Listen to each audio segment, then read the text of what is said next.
ඔයාලි වාදපිටිය සමග සම්බන්ධ වෙන්නේ ශාන් සෙමසිංහ මන්ත්‍රීතුමා ඔබතුමාලා දැන් ආණ්ඩු ගන්නවයි කියලා කිව්වේ ගිය 31 වෙනිදා හිටපු ජනාධිපතිතුමාලා ඔබතුමාගේ නායකයා දැන් ඔබතුමාලා මේ මාසේ නුගේගොඩින් පටන් ගන්නවා ආපහු කැරකිලා එකම තැනට ඇවිල්ලා කියනවා දැන් අපි නුගේගොඩින් පටන් ගන්නවා කියලා ඔබතුමාලා ඔය ඉස්සෙල්ලා පටන් ගත්තේ හැබැයි නුගේගොඩින් මුකුත් උනේ නැහැ චතුර නුගේගොඩින් තමයි අපි අපේ සටන පටන් ගත්තේ මේ පාර්ලිමේන්තුවේ බලය මේ තියෙන ආණ්ඩුවට ජනතාව දුන්නේ නැහැ. මේක කෘතිමව බලෙන් ගත්ත ආණ්ඩුවක් තියෙන්නේ. ඒ හින්දා නුගේගොඩින් පටන් ගන්න සටන් කවදාවත් වරදින්නේ නැහැ. ඒකම මම මේක අවස්ථාවක් කරගන්නවා පළවෙනි රවුම වුණත් ඔබතුමා මේ ප්‍රශ්නේ මතු කරපු හින්දා අපි නුගේගොඩ රැස්වීම බලය ගන්නම කරන රැස්වීමක්. මේ රැස්වීමෙන් පස්සේ මේ කාල පරිච්ඡේදය ඉවර වෙන්න ඉස්සෙල්ලා අපි බලය ගන්නවා. මොකද මේ විදිහට රට යන්න ගියොත් මේ රටේ ජනතාවට ජීවත් වෙන්න ක්‍රමයක් නැති වෙනවා විතරක් නෙවෙයි අපිට ජීවත් වෙන්න රටක් ඉතුරු වෙන්නෙත් නැහැ. ඉතින් රටේ දැවෙන ප්‍රශ්න රාශියක් තියෙනවා. එක පැත්තකින් මේ හඳුන්වා දෙන්න යන ව්‍යවස්ථාව. මේ ව්‍යවස්ථාව හඳුන්වා දීමත් එක්කම වෙන්නේ මේ එකට තියෙන රට බෙදෙනවා. මේ රට බෙදෙන ව්‍යවස්ථාවක් තමයි රජය හඳුන්වලා දෙන්න යන්නේ. හැබැයි රජයට එකෙන් මිදෙන්න බෑ. මොකද රජය බලයට එද්දී පොරොන්දු ජාත්‍යන්තරයට ඉටු කරන්න එකඟ වෙලා තමයි ඒ ජාත්‍යන්තර සහයෝගය ගත්තේ. ඔබතුමා යලිත් වතාවක් මුසාව පතුරුන මොකද මල්වත්තේ මහානායක හාමුදුරුවන්ට දෙපළට ජනාධිපතිතුමාන් ප්‍රකාශ කළා තින්නේ රට බෙදෙන කිසිදු ලීවෙල්ලකට දුන් සහයෝගයක් නැහැ කියලා. අද මේ ආණ්ඩුව කියන දේවල් කවුද විශ්වාස කරන්නේ? ආණ්ඩුවේ മന്ത്രിවරු ඇමතිවරුත් දන්නේ නැහැ මොකද්ද ආණ්ඩුව කරන්නේ කියලා. මේ ආණ්ඩුව කරන්නේ මොකද්ද කියලා අහන්න ඕන නම් ගිහිලා පාස්කරලිංගම් මහත්තයාගෙන් උයි චරිතරත්වත් මහත්තයාගෙන් අහන්න ඕනේ ඊළඟට මොකද්ද කරන්නේ කියලා. මෙතුමල්ලා දන්නේ නැහැ. മന്ത്രിවරු දන්නේ නැහැ ආණ්ඩුවේ මොකද්ද වෙන්නේ කියලා. ඒ හින්දා ඔබතුමාලා දන්නව ඇති මඩ ගහන්න. ඊට අමතර දෙයක් දන්නේ නැහැ. ඒ හින්දා මේ ආණ්ඩුවේ සිදුවෙන දේවල් මෙතුමල්ලා විවාද වලට ආවට දන්නේ නැහැ. කාරණා අහුවොත් එහෙම ගිහිල්ලා අර දෙන්නගෙන් අහලා එන්න වෙනවා. මේ අද රට තීරණේ රට ගැන තීන්දුව ගන්නෙ ආණ්ඩුවේ පාර්ලිමේන්තුවේ වාඩි වෙන අය නෙවෙයිනේ. ජනතාව පත් කළ යවන කණ්ඩායම නෙවෙයිනේ. ඒ හින්දා විශේෂයෙන් මේ රට බෙදෙන ව්‍යවස්ථාවට විරුද්ධව ඊළඟට අද රටේ ජනතාවට ජීවත් වෙන්න ක්‍රමයක් නැහැ. විශේෂයෙන්ම අපි කෘෂිකාර්මික දිස්ත්‍රික්ක නියෝජනය කරන්නේ මම ඊළඟ වටේදී කියන්නම් මේ ආණ්ඩුව ගත්ත අඥාන කටයුතු හින්දා අද රට ඇති වෙලා තියෙන තත්ත්වය ඊළඟට මොන්ගේ පෞද්ගලිකකරණය. සමහර විට ජනතාවට පහර දීලා මේ පෞද්ගලිකකරණය කරගෙන යන්න පුළුවන් කියලා ආණ්ඩුව විශ්වාස කරනවා නම් එතන තමයි ආණ්ඩුවට වැරදුනේ. හම්බන්තොට වරාය පෞද්ගලිකකරණය කිරීම හරහා ඒ ඇතිවෙච්ච තත්ත්වය තුලම තමයි ආණ්ඩුව ඔවුන්ගේ ආයු කාලය අඩු කරගත්තේ. ඊළඟට පළාත් පාලන මැතිවරණය මම මේ පළවෙනි වටේම විශේෂ ආරාධනාවක් කරනවා සියලුම දෙනාට මේ පළාත් පාලන මැතිවරණය කල් දැමීමට විරුද්ධව. ඊළඟට හොරකම දූෂණය. මේ රජය ඇවිල්ලා දින 100න් තමයි මහ බැංකුව කොල්ල කෑවේ. දවස් මාස 3යි ගියේ මහ බැංකුව කොල්ල කන්නේ. මේ මහ බැංකුව කොල්ල කෑමේ පාඩුව කෝටි 14500යි. කෝටි 14500ක් අවුරුදු 30ට මේ රටේ ජනතාවගේ සම්පත් මේ රටට අහිමි කරනවා. මෙන්න මේ කාරණා පදනම් කරගෙන අපි 27 වෙනිදා ආරෝභ කියපු නුගේගොඩ රැස්වීම පවත්වනවා. ඒ හින්දා අපි සමස්ත රටටම ආරාධනාවක් කරනවා මහින්ද රාජපක්ෂ ජනාධිපතිතුමාගේ ප්‍රධානත්වයෙන් මේ රජය ගෙදර යවන වැඩපිළිවෙලට මේ මාස 27 වෙනිදා සම්බන්ධ වෙන්න කියන ආරාධනාව ඉතාම විවෘතව කරනවා. ඊළඟට චතුර දැන් ඔබතුමා ඇහුවා ආණ්ඩු පක්ෂයේ മന്ത്രിවරුන්ගෙන් අද ආර්ථිකයේ තියෙන තත්ත්වය. හැබැයි මොකද්ද ලැබිච්ච පිළිතුර?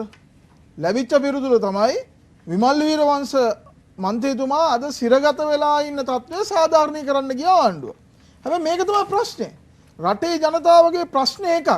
ජනතාව ලබා දෙන පිළිතුර තව එකක්. මේ ආණ්ඩුවට මේ රට කරන්න බෑ. ඊටාම පැහැදිලිව සංඛ්‍යා ලේඛන එක්ක මහා බැංකුවේ සංඛ්‍යා ලේඛන එක්ක අපේ රට ප්‍රපාතයෙන් ප්‍රපාතයට තල්ලු වෙලා තියෙනවා.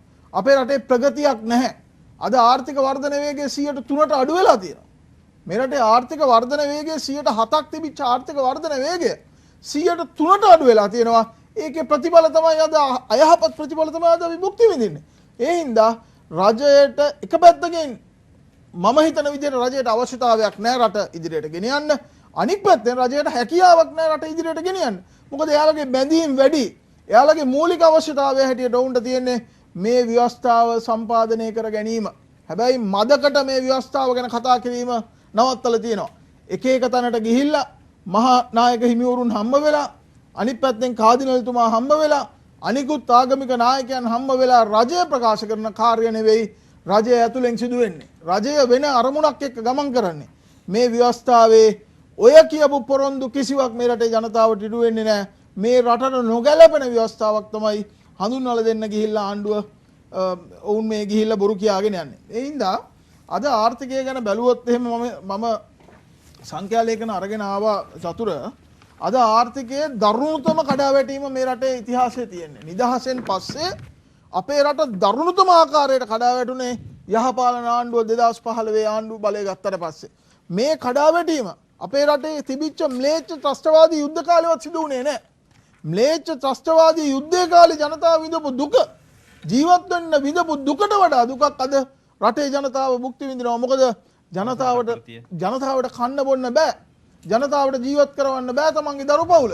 තමන්ගේ දරුවගේ අධ්‍යාපනය නිසි ආකාරයට ලබා දෙන්න බෑ. තුන් වේල ජනතාවට කන්න දෙන්න බෑ. ඒ හින්දා ආණ්ඩුව මොන ආකාරයේ මඩ වලින් මේ ආණ්ඩුව ගෙනියන්න හැදුවට දැන් අවුරුදු 2ක් මඩ ගැහුවා. අවුරුදු 2ක් බොරු කිව්වා. තව අවුරුදු 3යි රජයට ඉතුරු වෙලා තියෙන්නේ.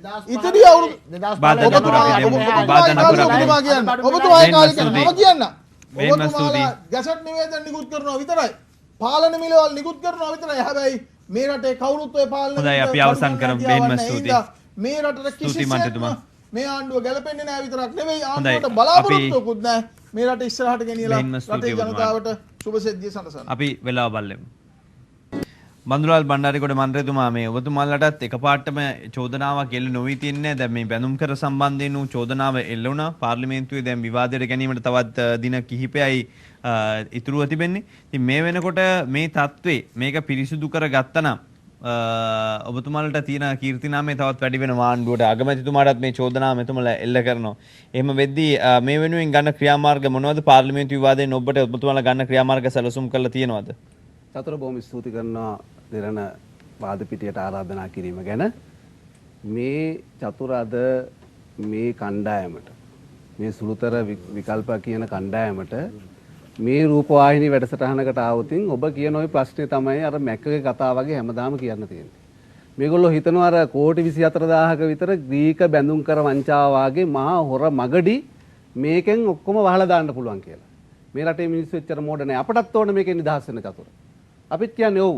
දැන් පාර්ලිමේන්තුවේ මේක 24 වෙනිදා විවාද කරනවා. නීතිපතිට මේක යවලා තියෙන උපදෙස් ගන්න. අපිට ඕක වහන්න ඕන උනා නම් ඩිව් ගුණසේකර මහත්තයා තමයි කෝප් කමිටුවේ සභාපති හැටියට මේක ඉස්සරහට ගෙනාවේ. දිනසී ආණ්ඩුවේ ඇතුළත වෙච්ච සිදුවීමක් තමයි මේකෙදි කතා කරා මෙතුමන්ලා මහමැතිවරණ වෙලාවේ. ඕක වේදිකාවට ගෙනිච්ච හැමතැනම මේ වගේ විවාදවල කතා කරා. අපි ඒක දැනගෙන තමයි අපිට ඒක වහන්න උවමනා නැති නිසා තමයි කෝප් කමිටුවේ සභාපතිකමට සුනිල් හඳුන්නෙත්ති මහත්තයා පත් කරේ. එහෙමනම් තිබුණනේ මෙතුමන්ලා පත් කරා වගේ ආණ්ඩුවේ කවුරු හරි දාගෙන ඕක යට ගහ ගන්න. අපිට එහෙම උවමනාවක් නැහැ චතුර. අපිට උවමනා නැහැ කවුද හොරකම් කරේ කවුද වැරද්ද කරේ ඒ පුජ්‍යලයා ආරක්ෂා කරන්න උවමනාවක් නැහැ. අපි සූදානම් ඒක පාර්ලිමේන්තුවේ විවාදයකට දීලා තියෙනවා. දැන් මීට කලින් මේ රටේ වෙච්ච හොර මගඩි ගැන වචනයක් කතා කරාද? හෙජින් ගිවිසුම ගැන මොනවද තියපු විවාද? මොනවද ග්‍රීක බැඳුම් කර වංචාව ගැන කරපු විවාද? පාර්ලිමේන්තුවේ ඔය කෝප් කමිටුවම ගෙන ආපු සමහර වාර්තා පිළිබඳ පාර්ලිමේන්තුවේ විවාද කරලා ඉවරලා සම්මත කරා සමහර යෝජනා. ඒව ක්‍රියාත්මක කරාද? මම එක දෙයක් කියන්නම් අපිට උවමනාවක් නැහැ මේක වහගන්න වරදක් වෙලා තියෙනවා නම් අපි ඒ වැඩිකාරයට ඕන වෙලාවක දඩුවම් කරන්න සූදානම්. අපි ඒකට සූදානම්. ඔබ තුමා ඉතින් අපි විමල් වීරවංශ නායකතුමා ගැන කතා කරන එක ගැන බුදු අම්මේ අපිට කිසි ප්‍රශ්නයක් නැහැ. මොකද ඔබතුමා ඒක ආරක්ෂා කරන්න එපේ. අර මට මතක් වුණා මම නිකන් අර මේ නිකන් කවි පද හතරක් ලියුවා මෙතන ඉන්න ගමන්. ඉඳ එක පිලක පැද රජේ වාහන විඳ මිහිරි සුවසැප බලල්ලු දීකිරට දොඩවත කියලා. ඉතින් බලල්ලු දීකිරට සාකේ කියන්නේ නැතුව කොහොමද? ඉතින් තමුන්නාන්සලා මේවැයි සැප පහසුකම් ලැබුවාම මහ ජනතාවගේ දේපල අරගෙන විමල් වීරවංශ මහත්තයගේ පවුලේ 4 වරිගේ හැම මිනිහටම වාහන දීපේක අපිට තියෙන ප්‍රශ්නේ. එතුමා මේ නිවාස අමාත්‍යාංශ වැඩ කරන වාහන පාවිච්චි කරන නම් අපි ප්‍රශ්නයක් නෑ. අපි කියන රජයේ වාහන පාවිච්චි කරන ඇමතිවරයෙක්. දැන් ඔබතුමාලගෙම පක්ෂ සමහර උදවිය ගිය වැඩසටහනට ආවම වාද පිටියේ මොකද්ද කිව්වේ? මේ ඇමතිතුමා දන්නේ නැහැ මේක හිටපු අනිත් සභාපතිවරු උපසභාපතිවරු සාමාන්‍ය අධිකාරිවරු තමයි වාහන දීලා තියෙන්නේ කියලා. දැන් ඔබතුමා කියනවා නෑ ඇමතිවරයා මේක කවුද මේක දැනුවත් නැතුව කොහොමද වැඩ වෙන්නේ කියලා. ඒක ඇත්ත. අපි කියන්න කැමති ඔබතුමන්ලට ඕනේ විදියට මේ සටන් පාට වෙනස් කරන්න ගියාට මහ ජනතාව මේ කියන හැමදේම පිළිගන්න සූදානම් නැහැ. මොකද ඔබතුමන්ලා පහුගිය කාලේ කිව්වේ හොරු ඇල්ලුවද මොනවද කරේ දඩුවම් කරාද? දැන් මේ සමහර චෝදනා මම ඔබතුමාට කියන්න කැමතියි. දැන් ඉස්සරහට එනවා මේ කසකාරයෝ විතරයි. මේ එන්නේ කසකාරයෝ විතරයි. පෙරහැර සූදානම් පෙරහැර ඉස්සරහට එයි. එනකොට අපි බලමු කොහොමද තමුන්නාන්සලා නටපු නැටුම් වල ඔක්කොම අපිට පුළුවන් ජනතාව ඉස්සරහට ගේන්න. අපි ප්‍රශ්නයක් නැහැ. මහා බැංකුව එකක් ගේනවනේ. සූදානම්. මම කිව්වනේ ඔබතුමා දැන් අහගෙන තමුන්නාන්සේ පිළිගන්න මහා බැංකුවේ විතරක් උපදෙස් දීපු අගමැතිතුමාවත් මල්ලි වංශකේ රිමාන්ඩ් කරනවා. දැන් ඔබතුමාලා මොකද කිව්වේ උපදෙස් දීපු අගමැතිතුමා රිමාන්ඩ් කරනවා. අපේ දැන් ඔබතුමා පටන් ගත්ත ගමන් කිව්වා මම මේකට උත්තරයක් කියන්න ඕනේ අර ගල් අඟුරු සමාගමේ අපේ සභාපතිතුමා අසෙච්ච සිද්ධියක් ගන්න. මොකද්ද මේකට හේතුව?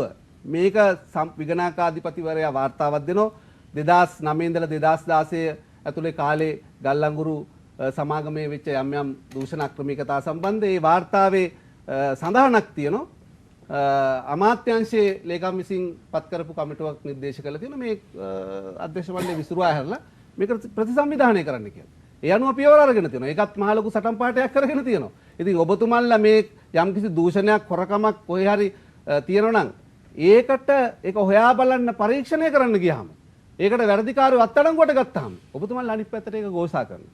අනිත් පැත්තට වේදිකාවේ ගොඩ වෙලා කියනවා අපි හොරු තියෙනවා නම් අපි අල්ලන්න ඕනේ කෝ අපි හොරුද අපි ඇල්ලුවද මේක හරි කතාවක් නේ මේක හතර බීරි කතාවක් නේ මොකක් හරි කෙලින් එක දෙක එක ස්ථාවරකින් මම ඔබතුමා ගේන සටන් පාඨය ගැන පුදුමයටපත් වෙන්නේ නැහැ. මම ඒ වගේම කියන්න කැමති අපේ ශ්‍රීහාන් සේමසිංහ මන්ත්‍රීතුමා ඒ වගේම අපේ වීර කුමාර මන්ත්‍රීතුමා කරුණු ගොඩක් කිව්වා. එතුමා කිව්වා මේ 60000ක් මරපු එක්සත් ජාතික පක්ෂයට ඡන්ද දුන්න කියලා. ඉතින් මේ 60000ක් මරන වගේම ඔබතුමාටත් ඉතිහාසෙ මතක ඇති. ඔබතුමා එතකොට ජනතා විමුක්ති පෙරුණේනේ. මොනවද කරපු සෙල්ලම් කියලා මතක ඇති. ඔය කර්මාන්ත ශාලා දැන් ගිය වාද පිටියෙත් කෑ ගැහුවා. දැන් ඔබතුමා එතකොට සමාජිකයෙක් නෙවෙයි ජනතා විමුක්ති පෙරුණේ. ඔබතුමා ජනතා විමුක්ති පෙරුණේ වෙනකොට සමාජිකයෙක් නෙවෙයි. දැන් තමුන්නාන්සලත් එක්ක අනුබුද්ධ සෝදරට කියන්නේ. මගේ කාලේ අරගෙන කියන සමාජිකයෙක් තමයි මම දැන් ඔබතුමා ජනතා විමුක්ති ඉන්නවනේ. චෝදනා කරනවා නම් ඔබතුමා බාර ගන්න ඕනේ එවැනි තත්ත්වයකට එදා පත් වෙන්න. ඇයි යුද්ධය ඉවර කරන්න යම් යම් දේවල් හමුදාට කරන්න සිද්ධ වුණේ? ප්‍රභාකරන් අවියාවි දතට ගත්ත නිසා. ප්‍රභාකරන් තමයි ඒකට ඒ කණ්ඩායම මෙහෙව්වේ අහිංසක තරුණයෝ උතුරේ. මේවලා ප්‍රභාකරන් තමන්ගේ අරමුණු ඉටු කරගන්න වේච්ච විදිහට කටයුතු කරා. ඒ වගේම එදා ඔය එක එක නම් වලින් පෙනී හිටපු කණ්ඩායම් තරුණයෝ කොළඹවල තමන්ගේ පටු දේශපාලන අරමුණු මුදුන්පත් කරගන්න මේ රටේ පොදු දේපල කොච්චර විනාශ කරාද? කර්මාන්ත ශාලා කොච්චර ගිනි තිව්වද? CCTV බස් කොච්චර ගිනි තිව්වද? ප්‍රාදේශීය ලේකම් කාර්යාලය කොච්චර ගිනි තිව්වද? 60000 මරුවා වගේ තමයි මේ රටේ මිනිස්සුන් අමතක නෑ මන්ත්‍රීතුමා. එදා තමුන්නාන්සලා මම හිතන්නේ මම තමුන්නාන්සට චෝදනා කරන්නේ නෑ මගේ මිත්‍රයා. හැබැයි අපි දන්නවා එදා හිටපු නායකයෝ මේවා පිටිපස්සේ හිටියා කියලා. දේශපාලන අරමුණු මේවට 2015 දුන්න කියලා අපි දන්නවා. ඔබතුමන්ලා හීන දකින්න අපි කැමතියි. ඔය වගේ සුන්දර හීන දකින්නක ගැන. හැබැයි ඔය ආණ්ඩු පෙරලන කතාව මේ ශ්‍රීහාන් සේනසිංහ මන්ත්‍රීතුමා සේමසිංහ මන්ත්‍රීතුමා අපේ මිත්‍රයා එතුමගේ මතයක් නෙවෙයි එතුමගේ නායකයා ඇවිල්ලා කිව්වා මේක 27 වෙනිදාද කොහෙද පෙරලනවා කියලා අපිත් බලාගෙන ඉන්නේ. බොහොම හොඳයි පෙරලන්න. හැබැයි මේ පාර්ලිමේන්තුව ඇතුලේ තමයි මේක පෙරලන්න තියෙන්නේ. වෙන විදියක් නැහැ මේක පෙරලන්න. හැබැයි එක දෙයක් මම කියන්න කැමතියි. අපි ඔබතුමන්ලා ඔය දකින්න සිහිනේ බොඳ වෙන සිහිනයක් අපි ඒකට ඉඩ තියන්නේ නැහැ කියලා මේ වෙලාවේ කියන්න කැමතියි. ස්තුතියි. හීන සබෑ කරගන්න පුළුවන් වෙයිද? සීන සබෑ කරගන්න පිණිස මොනවා කරයිද? අපි බලමු. කෙටි විරාමයකින් අනතුරු වඩාත් සංවාදශීලී වටේ ආරම්භ කරමු.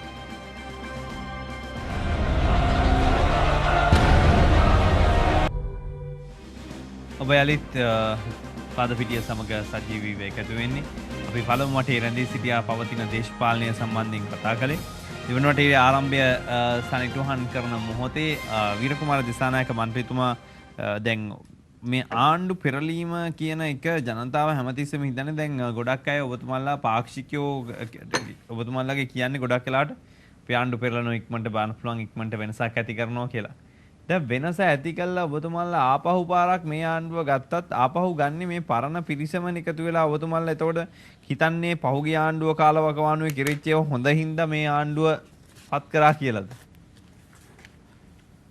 නෑ ආණ්ඩු වෙනසට නම් කරුණු ගොඩාක් තියෙනවා. ආණ්ඩුව පත් කරන්න උණු කරුණු බවට පත් උනේ 2015 ජනවාරි 8 වෙනිදා වෙනකොට 2013 අවුරුද්දේ ඉඳලා මහින්ද රාජපක්ෂ ජනාධිපතිතුමාට සහ මහින්ද රාජපක්ෂ ආණ්ඩුවට බරපතල විදියට කුමන්ත්‍රණකාරීව දියත් කරපු මෙහෙයුමක ප්‍රතිඵලයක් තමයි ආණ්ඩුව වෙනස.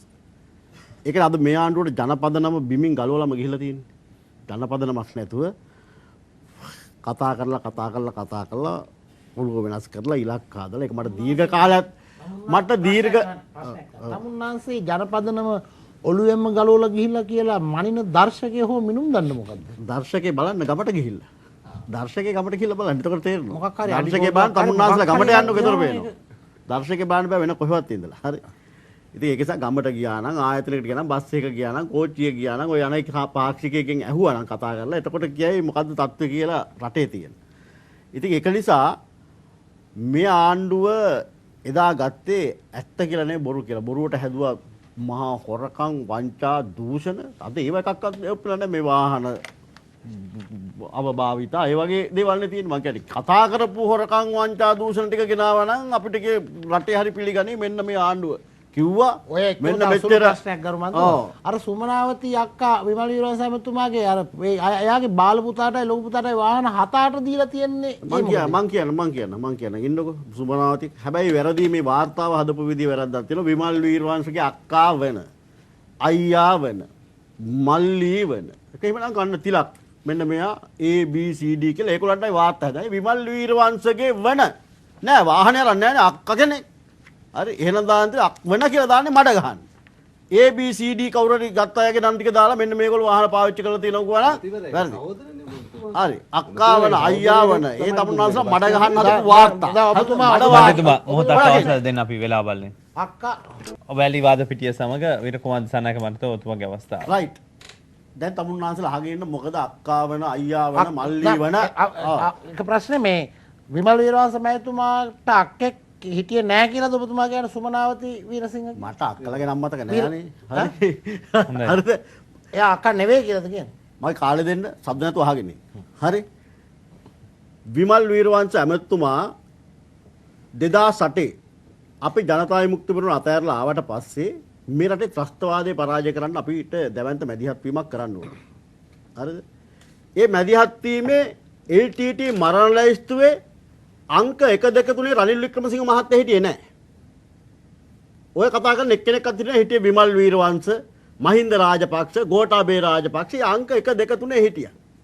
විමල් වීරවංශට ආරක්ෂාව සපයන්න. විමල් වීරවංශට ආරක්ෂාව සැපීමේ වගකීම අපිට ආවේ. හමුදාවට තුන පොලිසියට අපි ඒ සියල්ල පිටින් සමහර හමුදා පොලිසිය තියාගත් ආරක්ෂක වලලු පිටින් ගිහලා ගහලා ගියා බෝම්බත් එක්කම ගහලා. විමල් වීරවංශට ආරක්ෂාව රැකවරණය දීපු එක කණ්ඩායමක් තමයි විමල් වීරවංශගේ පවුලේ අය. මතක තියාගන්න. පවුලේ කෑම බීම ඉඳලාම තමුන්නාන්සලට අද මේ නිදහස හේට මේට ඇවිදින්න පුළුවන් රටක්කදී. තමුන්නාන්සලා ප්‍රශ්න නෙමෙයි මම කතා කරන්නේ ආගින්ද අවසානයේ ප්‍රශ්න අවසානයේ ප්‍රශ්නයක් අහන්න අවස්ථාව දෙමු ඔබතුමාගේ තර්ක ඉවර කරන්න. මට අහන්න තියෙනවා මම කතා කරලා ඉවරනවා මම මේ කතා කරලා අන්තිමට ඔබතුමා MSD එකෙන් දුන්නේ නැද්ද ඇමතුමාට ආරක්ෂාව? හොඳයි. ඒ MSD ආරක්ෂාව ඔය පොලිස් ආරක්ෂාව අපි 100%ක් විශ්වාස කරන්නේ නැහැ. 100%ක් විශ්වාස කරන්නේ නැහැ. දැනුත් විශ්වාස කරන්නේ. ඒ ආරක්ෂාව ඒකයි මේ. ලබා දීපු අය විශාල ප්‍රමාණයක් ඝාතනයට ලක් වුණා. වස දෙන්න හැදුවා, සැලසුම් කරා, ඒ සියල්ල තිබුණා. ඊට පස්සේ කිට්ටුම කවේ තමයි අපි ලං කරේ. ඒක අපේ දේශපාලන තීරණය. හරි. ඒක අපේ දේශපාලන තීරණය. මෙතන මේ වාහනයක දෙකක භාවිතව අපිට එතුමාගේ ජීවිතය ඊට වඩා වටිනාකමක් අපිට තිබුණා. ඒ වටිනාකම වෙනුවෙන් හදපු රැකවරණ ඇතුළේ මේ සියල්ල තිබුණා. හරිද? යුද්ධෙන් පස්සේ ඒ ඉලක්ක තිබුණා. ත්‍රස්තවාදයේ තාම මේ රට ඉවරලා නැහැ. තමුන්නාන්සලා අද තව ටිකක් ඒක පෝෂණය කරනවා. ඒ නිසා අපි හැම මොහොතෙම මේ හැම පැත්තම බැලුවා. අමාත්‍යාංශ සංවර්ධන එක පැත්තක තිබුණා. මේ පැත්තක තිබුණා. මේ හැම දෙයක් බැද්දි තමයි අපි අපේ ජීවත් වෙන්නේ. ඒක නිසා අපි රනිල් වික්‍රමසිංහගේ හෝ තමුන්නාන්සලාගේ අවලාදවල ගොදුරු බවට පත් වෙන්නේ නැහැ. තමුන්නාන්සලාට අද ඕන තරම් මඩ ගහන්න පුළුවන්, අවලාද ගහන්න පුළුවන්, ඕන දෙයක් කියන්න පුළුවන් ඕනකට ඒවා අපිට අදාළ නැහැ. අර කොළඹ ප්‍රදේශයේ අපිට අදාළ නැහැ. ඒක අපිට අදාළ නැහැ. විවිධ ස්ථානවල ඉඩම් අපි ගත්ත ක්‍රියාමාර්ග, අපි ගත්ත දේවල්, අපි දේශපාලන වශයෙන් තීරණය කරන ගත්ත දේවල් අපි ඒව උඩ ඉන්නවා. රටට අපිට ඒක සාධාරණය කරන්න පුළුවන්. ඒක තමුන්නාන්සලට සාධාරණය කිරීමේ කිසිම උවමනාවක් නැහැ. විවිධ ස්ථානවල ඉඩම් ගත්තත් ආරක්ෂා වෙන්නේ තමුන්නාන්සලගේ ගැත්තන්ට කීමේ උවමනාවකුත් නැහැ. මේ රටේ සම්බුද්ධික ජනයාට අපිට ඒක තේරුම් කරලා දෙන්න පුළුවන්. මිනිස්සු දන්නවා අපි කරපු දේවල්. නේද? ජනතාවට තමයි මම කියන්නේ. අද මෙතන තියෙන ඒක නිසා අද තමුන්නාන්සලා විමල් වීරවංශ විරේ දාලා තින්නේ. විමල් වීරවංශ විරේ දැම්මේ තමුන්නාන්සලට ඕනකම තියෙනවා හම්බන්තොට ඉඩම් ටික විකුණ ගන්න. මේ වැඩ කරමු නිසා. හම්බන්තොට ඉඩම් ටික විකුණ ගන්න ඕනකම තියෙනවා. හම්බන්තොට වරාය විකුණ ගන්න ඕනකම තියෙනවා. තිරිකුණාමලේ අක්කර 30000ක් විකුණන්න ඕනකම තියෙනවා. වික්‍රමසිංහ ප්‍රයිවට් ලිමිටඩ් තමුන්නාන්සලේ ආණ්ඩුවක් නෙමෙයි තියෙන්නේ. වික්‍රමසිංහ ප්‍රයිවට් ලිමිටඩ් පෞද්ගලික සමාගම බාන මේ විකුණන් තියෙන ලයිස්තුව. හම්බන්තොට වරාය, මත්තල ගුවන්තොටුපොළ, කොළඹ වරාය, නැගෙනහිර පර්යන්තේ, රන්මිලි ටෙලි සිනමා ගම්මානේ, තිරිකුණාමලේ තෙල් ටැංකිය, තිරිකුණාමලේ වරාය, කාංකසුත්‍රේ වරාය, පුල්මුඩේ කංජවැලි, හම්බන්තොට ඉඩම් අක්කර 15000යි, තිරිකුණාමලේ ඉඩම් අක්කර 30000යි, දුම්රිය දෙපාර්තමේන්තුව, ලංගම, ගුවන් සමාගම, රේගුව, ලංකා හොස්පිටල්, හිල්ටන් හෝටලේ, කාටගහ ග්‍රැෆයිට්, මහජන බැංකුව, ලංකා බැංකුව, විදුලි බල මණ්ඩලය, රක්ෂණ සංස්ථාව, වෝටර් හෝටලේ, වැවිලි සංස්ථාව, පෝර සංස්ථාව, හිඟුරාන සීනි, කල්පිටිය දූපත්, නෙළුම් කුළුණ. මෙන්න ලයිස්තුව. මේ ලයිස්තුව විකුණනවා විමල් විරන්සලා හිරේ ඉන්න ඕනි. හිරේ දාන්න ඕනේ. බඳුන්කර වංචාව එනකොට හිරේ ඉන්න ඕනි. හරි. බඳුන්කර වංචාව පාර්ලිමේන්තුවට හිරේ ඉන්න ඕනි. විකුණනවා කියලා ඔබතුමාලා කොහොමද දන්නේ? ඔබතුමා නිකන් එහෙම නිකන් හිතලුවට කියන කතාද? එහෙම නැත්නම් ඔබට ඉස්සරහදී බලා ගන්න පුළුවන් චතුර මේ ලයිස්තුව එනවා මේගොල්ලන්. අපිට මේ අනාගතේ වෙන්න තියෙන එක මෙතුම මේ චිත්‍රයක් හදන්නේ. මනෝමය. දැන්කටි වරාය ඇවිල්ලානේ. වරාය ඇමති යන්නේ. නඩු යන්නේ.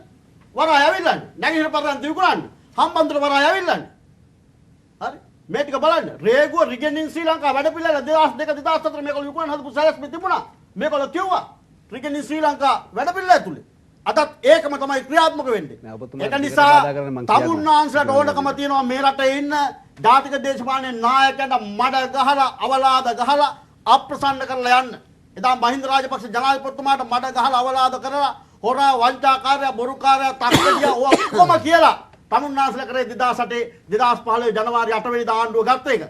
අද ඒක අනිත් පරිච්ඡේදය යනවා. ඒ ඉන්න නායක ශ්‍රීලු දෙනාම යටපත් කරලා මර්ධනය කරලා තමුන්නාන්සලාගේ මේ උමනාවල් ටික ක්‍රියාත්මක කරන්න චීනෙට ඕන විදිහට, ඉන්දියාවට ඕන විදිහට, ඇමරිකා එක්සත් ජනපදයට ඕන විදිහට මේ කොලොනියක් කරගන්න මේ රට ඒගොල්ලන්ගේ කොලොනියක් බවට පත් කරන්න. හැබැයි අපි චීනෙත් එක්ක ගනුදෙනු කරත් වැඩ කරත් මේ රට විකුණුවේ නැහැ චීනෙට. අද තමුන්නාන්සලා චීනෙට බැනලා චීනෙට රට විකුණනවා. ඒ තමුන්නාන්සලා ප්‍රතිපත්තිය බැන්නේ පෝට් සිටි ගලවලා දාලා පෝට් සිටි කැලේට විසික් කරලා අපි මේ රට හදනවා කියලා. අන්තිමට මොකද වෙලා තියෙන්නේ? තවත් අමතර අක්කර ගානකුත් එක්කලා පෝට් සිටි එක දෙනවා. කතා කරන්න එකක් කරන්නේ තව එකක්. ඒ නිසා මේ රට ආරක්ෂා කරගන්න හැම වෙලේම අපි කැප වුණා. ත්‍රස්තවාදයේ පරාජය කරේ මහින්ද රාජපක්ෂ ආණ්ඩුව නෙමෙයිද? රනිල් වික්‍රමසිංහද? රනිල් වික්‍රමසිංහ ඒ වෙලාව මොනවද කිව්වේ? තොප්පිගල කැලයක් අලිමංකඩ ජනෝකල යනවා පාමංකඩ යුද්ධයේ දින වේලාවේ මේ රට කිව්වේ එහෙම තමුන්නාන්සලා. එදා විපක්ෂ ඉඳගෙන එහෙම කතා කරපු මිනිස්සු. ඒවා ඒ ජයග්‍රහණ මේ රටට ගෙනලා අද මේ රට නිදහසේ තියෙන්නේ. අද අගමැතිවරයා යන උතුරට, ජනාධිපතිවරයා යන උතුරට මේ හැමෝටම යන්න පුළුවන් රටක් හදලා තියෙන හැමතැනම විදින්න ගිහිලා උත්සව තියන්න ඔක්කොම කරන්න. ඒක නිසා මේ රට නිදහස් කරගන්න වෙලාවේ අපි අභියෝග වලට මුහුණ දුන්නා. මටත් FCI එකට එන්න කිව්වා. මම ගියා FCI එකට. ගිහලා වාහනයක් ගත්තා මම කොහොව ගත්තා. මට වාහනයක් තිබුණා මං ගත්තා. හරි. ජනාධිපති කාර්යාලයේ හංගන්න වහන්න දෙයක් නැහැ. මොනවද කරේ? ගිහලා අර ඩජ්බේ කැම්ප් එක වනාතුළු එහා පැත්තේ ගිහලා ක්ලේමෝ බෝම්බ ගහද්දි කැපිතු කරලා පාරවල් දෙපත්වල් කපන්න මහජන සහයෝගය අරගෙන මිනිස්සු අරගෙන වැඩ කරලා මේ යුද්ධ පරාජය කරේ නිකම් බද්දිතුමා ඒවට ඔබතුමාලා මැදිහත් උනේ නැහැ. අපි මැදිහත් වෙච්ච මිනිස්සු. සුමාවති අක්කාගේ ළමයි ටික ගියා කැලේ කපන්න. අපි මැදිහත් උනේ නැහැ. තමුන්නාන්සලා මැදිහත් අපි මැදිහත් උනා ඒවට. අපි ගියා පදවියේ කැපිති කොල්ල බෑත ගම්මාන වලට ගිහලා මිනිස්සු දිරිමත් කරගෙන අනාරක්ෂිත ගම්මාන වල මිනිස්සු ගම්මාන දාලා යන්න හදනවා. ත්‍රස්තවාදී ගම්මාන වලින් ඇතුළට එනවා. ඒ දිය ගම්මාන ආරක්ෂා කරගත්ත මේ සියල්ල දාලා අපි ත්‍රස්තවාදීන්ගේ ගොදුරු බවට ඉලක්ක වෙලා තිබුණේ මිනිස්සු. හරි තමුන්නාන්සලාට ඒක තිබුණේ නැහැ. අපේ පුත්‍රමිත්‍රිගේ දාමුදාසනාය කෙනකොට මෙතනදී ගැහුවා කාලය අවසන් වුතුමාගේ. ඒක නිසා මේ රට බේරගන්න යොදවන්න ඕන සම්පත්තිය දෙවුවා නම් ඥාතීන්ගේ හරි කාගේ හරි දේවල් උපයෝග කරගත්තා නම් ආරක්ෂාට ඒවා භාවිත ඒවා තමුන්නාන්සලාට මඩ වෙන්න පුළුවන් අපිට ඒවා මඩ නෙමෙයි. අපේ දේශපාලන තීරණ. ඒ නිසා අපේ දේශපාලන තීරණ අපි ක්‍රියාත්මක කරනවා ඇරෙන්න එක්සත් ජාතික පක්ෂ දේශපාලන තීරණ ක්‍රියාත්මක කරන ජාතික දාස් පෙරමුන්නේ නැහැ. එක්සත් ජාතික පක්ෂේ මඩ වෙන්න පුළුවන් අපි මේ විදිහට කරලා තියෙනවා. මෙන්න ස්තුතියි. හොඳයි තුෂාරින්දුනි ළමරසේන මන්ත්‍රීතුමා මේ කියපු ලිස්ට් එක ඉස්සෙල්ලා අපි දැන් එතුමගේ මඩ ගැසීම සයි ලිස්ට් එක පැත්තකින්ම තියලා මේ කියපු ලේඛනේ ඔබතුමාලා විකුණන්න හරි එහෙම නැත්නම් මේ සම්බන්ධයෙන් පෞද්ගලීකරණය කරන්න හරි පෞද්ගලික සහ ප්‍රාජ්‍යංශය සමග මැදිහත් වීමකින් කළමනාකරණකින් පවත්වාගෙන යන්න හරි ඔය කියපු ලේඛනේ සම්බන්ධයෙන් කතා කරලා තියෙනවද ඔය ලිස්ට් එකේ තියෙන ටික විකුණන්න හරි මොකක් කරන්න යනවද ඒක හරි දැන් මම ඔබතුමාගේ ප්‍රශ්නට මම තප්පර 30න් උත්තර දෙනවා අර පළමු වෙඩිමුරය නුගේ ගොඩින් තියනවා කියලා අපේ සේමසිංහ මන්ත්‍රීතුමා කිව්ප එකට මේවා ගන්න මේගොල්ලෝ දැන් වෙඩිමුර තිබ්බා දැන් මේ ආණ්ඩුව ආපු දා ඉඳලා වෙඩිමුර ගොඩක් තිබ්බා හැමතිස්සෙම මේ පළවෙනි එක කියලා තමයි මේ වෙඩිල්ල තියන්නේ මේගොල්ලෝ ඉස්සල්ලාම නුවර වෙඩිමුරයක් තිබ්බා ඊට පස්සේ දැන් මීට ටික දවසකට ඉස්සල්ලා රත්නපුරේ මහා හඬක් නගලා මෙන්න පළවෙනි වෙඩිමුරේ තියනවා කියලා රත්නපුරේ එකක් තිබ්බා වෙඩි තියාගෙන ආව නුවර ඉඳලා කොළඹට ඊගාවට නුගේ ගොඩ තිබ්බා ආයේ කිරුළපන තිබ්බ හැම එකක්ම මේ පළවෙනි එක කියලා තමයි කියන්නේ නිසාම අපේ ආදරණීය ජනතාවට කියනවා දැන් ඔන්න ආයෙත් පළවෙනි වෙඩිමුරයක් ආයෙකත් තියන්න හදනවා නුගේ ගොඩ ඒක මං ඉස්සල්ලාම කියන්න ඕනේ තියෙන හැම එකක්ම පළවෙනි එක මේ බොරු පුරාජේරු මම කියන්න ඕනේ දැන් නිදහස් අපේ මාගම්පුර ආයෝජන කලාපේ මෙතුමා චෝදනා කරනවා මේ ඉඩම් විකුණනවා මහ ඉඩම් මංකොල්ලයක් වෙනවා අක්කර 15000ක කතාවක් මෙතුමන්ලගේ කාලේ රුහුණු මාගම්පුර වරාය සඳහා පවරාගත් ඉඩම් ප්‍රමාණය පළමු අදියරට විතරක් චතුර හෙක්ටයාර් 1105ක් පවරාගෙන තියෙනවා. ඊගාවට දෙවෙනි අදියර සඳහා හෙක්ටයාර් 491ක් පවරාගෙන තියෙනවා. ඊගාවට මත්තල ගුවන්පොටු තොටුපළ වනාන්තරය හෙක්ටයාර් 2000ක් පවරාගෙන තියෙනවා. සූරියවැය ක්‍රිකට් ක්‍රීඩාංගණයට හෙක්ටයාර් අක්කර 47ක් පවරාගෙන තියෙනවා. එතකොට ඉවත් කර ඇති පවුල් දැන් අපි මහා විශාල භීෂණයක්ම වුණානේ මෙන්න පවුල් අවතන් වෙනවා ඉවත් කරනවා ඉවත් කර ඇති පවුල් ගන්න පළමු අදිය චීනට 15000 විකුණනවද නැද්ද කියන්නකෝ ඉන්න කියන්න මම එන්න චීනට 15000 කරුණා කරලා ඉන්න මම කියන්නේ චීනට 15000 විකුණනවද පණින් නැතුව ඉන්න මං කියාගෙන එන්න මේක කියන්න මම රටේ ජනතාව ඉස්සර මොඩෙක් වෙන්න එපා පළමු අදියර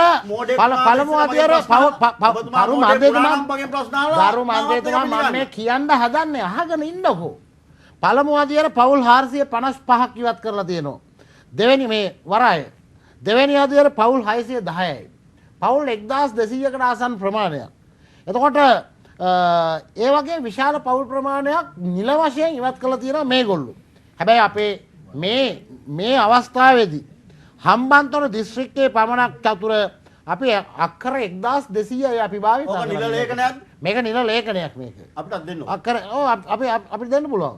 අක්කර 1200යි. එතකොට මාතරෙන් අපි හඳුනාගෙන තියෙනවා අක්කර 2000ක්. එතකොට මොනරාගලින් අපි හඳුනාගෙන තියෙනවා අක්කර 7000ක්. 7000ම දානවද කියන ප්‍රශ්නේ මේ වගේ ලංකාවේ විවිධ ප්‍රදේශවල විවිධ භූමි භාග අපි හඳුනාගෙන තියෙනවා. ඔව් 95ක් රජයේ ඉඩම් තමයි අපි හඳුනාගෙන තියෙන්නේ. විශේෂයෙන්ම මම කියන්න ඕන මහින්ද රාජපක්ෂ ජනාධිපතිතුමාගේ කාලේ කරුණාකරලා දාපු එක ආයෝජන කලාපයක් තමුන්නාන්දර පුළුවන් නම් කරන්න. එක ආයෝජන කලාපයක් දැම්මේ නැහැ. එක රැකියා අවස්ථාව බිහි කරන එක කර්මාන්ත ශාලාවන් එහෙම දැම්මේ නැහැ. දැන් විශේෂයෙන් අපි කටුනායක ආයෝජන කලාපය හහපුරා කියලා දානකොට කිව්වා සුද්ධියන්ට ජංගි මහනවා ඔන්න පිට රටින් ඒඩ්ස් එනවා එයා ලංකා එක බේරගත්තා මහා ලොකු කතන්දර කිව්වා කොග්ගල බියගම කටුනායක ඒ ආයෝජන කලාපයන් නිසා අද ඇති වෙලා තියෙන රැකියාව අවස්ථා මේ රට පුරා ඒ තියෙන රැකියා ප්‍රශ්නෙට අර ගුවන් යානා එන්නේ නැති ගුවන් තොටුපළට නැව් එන්නේ නැති හාබර් එකට අර හරක් ළගෙන සම්මන්ත්‍රණ ශාලාවලට ජන ශූන්‍ය වෙලා තියෙන වීගබඩා කරන මත්තලට අර අනුරාධපුරේ මේ පාළු දවස් වලට තියෙන අටමස්ථාන වගේ තියෙන ඒ ප්‍රදේශ ජනවාස කරන ආර්ථික වශයෙන් විවිධ කලාප ඊසාන දිග ආර්ථික කලාපය නිර්දේශ ආර්ථික කලාපේ ඒ වගේ අපේ රට කොටස් දෙකකට කඩලා ප්‍රබල ආර්ථික කලාප දෙකක් මෙහෙ විතරක් නෙමෙයි උතුරේ පවා ඒ ආයෝජන අවස්ථා පුළුල් කිරීමක් පමණයි මේ වැඩසටහනෙන් සිද්ධ වෙන්නේ. එතකොට ඔබ අහනවා මේ කියන ආයතන විකුණනවද කියන එක. මේ තියෙන්නේ පාඩු පිට පාඩු ලබන ආයතන ටික තමයි මම කියවගෙන යන්නේ. එතකොට ලංකා කනියතෙල් නීතිගත සංස්ථාව 2015 ශුද්ධ අලාභය රුපියල් බිලියන් 18.4යි. ශ්‍රී ලංකා වරාය අධිකාරිය රුපියල් බිලියන් 9.575යි. ලංකා ගමනාගමන මණ්ඩලය ශ්‍රී ලංකා ගුවන් සමාගම රුපියල් බිලියන් 16.4.3යි.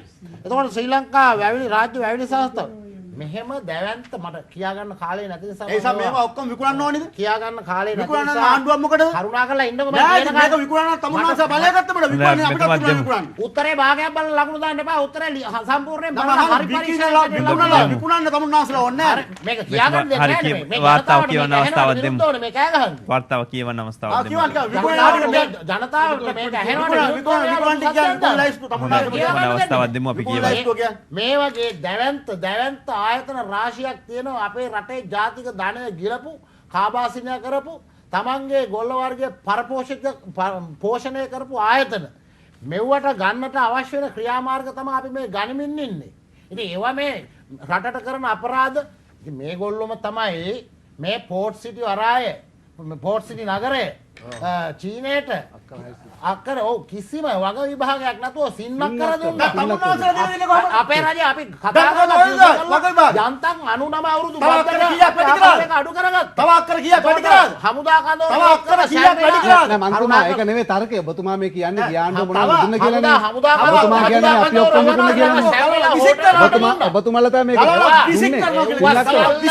සියල්ල කාබාසිනිය කරලා දනවල මුහුදට දානවා කියලා කිව්වේ. එහෙම කරන්නේ නෑ. මොනවටද මේ කතා කරන්නේ?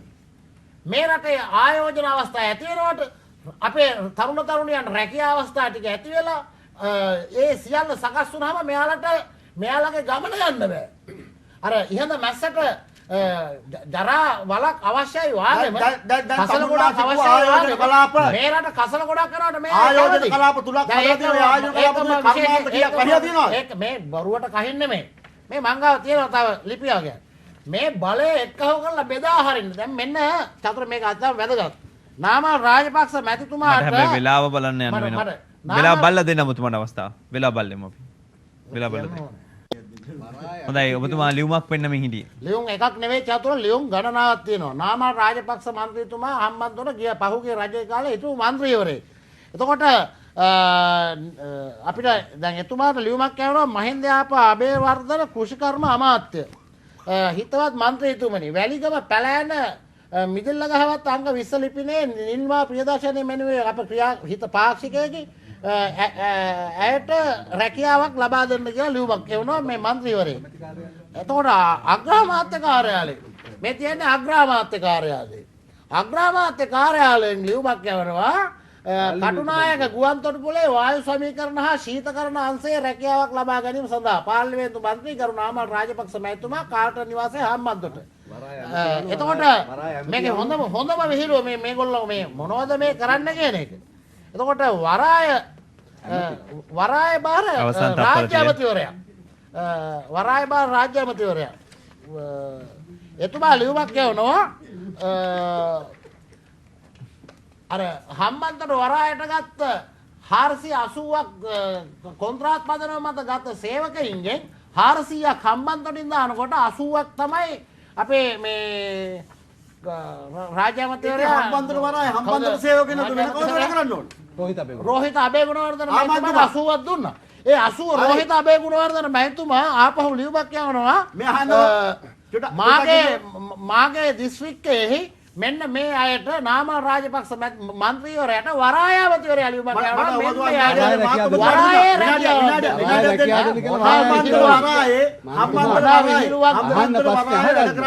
මන්ත්‍රීවරයෙකුට ලියුමක් යවනවා වරාය ඇමති වරායේ හම්බන්තොට වරාය වැඩ කරනවා හම්බන්තොට දූරාවලිය හම්බන්තොට වරාය මොනවද මේ කහින්නේ ගොඩක් එන්න මං කියන්න එතකොට මං යා තමුනාසෙට වැරදිච්ච තැන එතකොට අපේ කරුණාකර මේ අහන්න නිවාසාධිකාරී කාර්යාලයට හම්බන්තොට 30ක් ඉවලා තියෙනවා දැන් ඒක වෙනම කතාවක් කියන්නේ හම්බන්තොට වරාය හම්බන්තොට මිනිස්සු වැඩ කරන්නේ දාන්නේ ඊතුමා ලැජ්ජයි අනුරාධපුරේ හම්බන්තොට කට්ටිය වරාය ඇමති යවන්නේ අපි නෙමෙයි තමුනාසෙට ලැජ්ජ වෙන්න කුරුණාගල එක පොඩ්ඩක් මෙහෙම බාධා කරන්න ගියාම ඇහෙන්නේ අපි වරාය රස්සාව ටිකක් දෙනවා. කාලේ අවසන් උමතුමාගේ අපි අවසන් ගම් බාධා නොකර ඉන්න එතකොට අවස්ථාවක් තමයි. ඇමතිවරු හිටියේ. එතකොට විලි ලැජ්ජම නැති කාරණේ වරාය ඇමති ලියුමක් යවනවා මන්ත්‍රී කෙනෙකුට මේ රස්ස. ස්තුතියි. මේ බලය ඒකරාශී කරගෙන තිබුණේ කොතනද? තමුන්නාන්සලා ආයෙත් අපේ රට අරයි යන්න හදන්නේ. එතෙන්ටද? හොඳයි ස්තුතියි. අපි කෙටි විරාමයකට ගිහින් එන්නම් මේ වාද පිටිය.